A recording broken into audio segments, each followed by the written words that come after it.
いいよね。うん。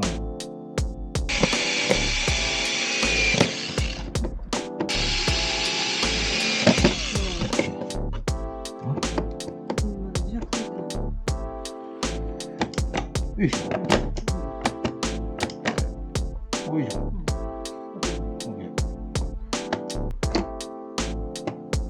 ちょっと下がっちゃうからね。ちょっと電気系統つけて、一回閉めてみてください。OK です。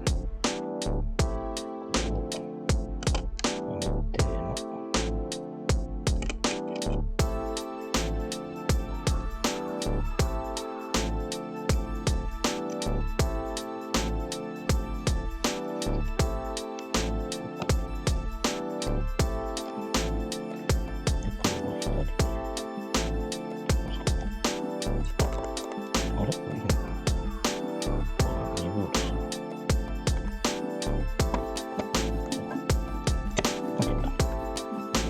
これでね。これつながりました。まあちょっとここがね、少し、取り出すのにあれなんですけど、引っ張られて、ちょっとこうまとめておいた方がいいのかな。まあでもだいぶね、取りやすくなってます。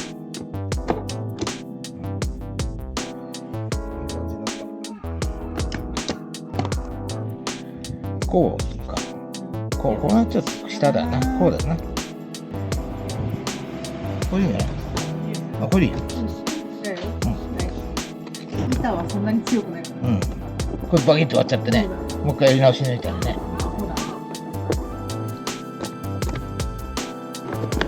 こっこいじゃん。ほら。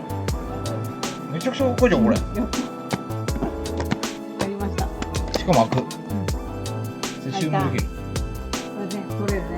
なんか取っちゃう。なんかどっちかな。これ取れる。あ、取れた取れた。で、僕はこっちから。はい。よくわかんない。よし。はい、できた。完成。いいね。かっこいい。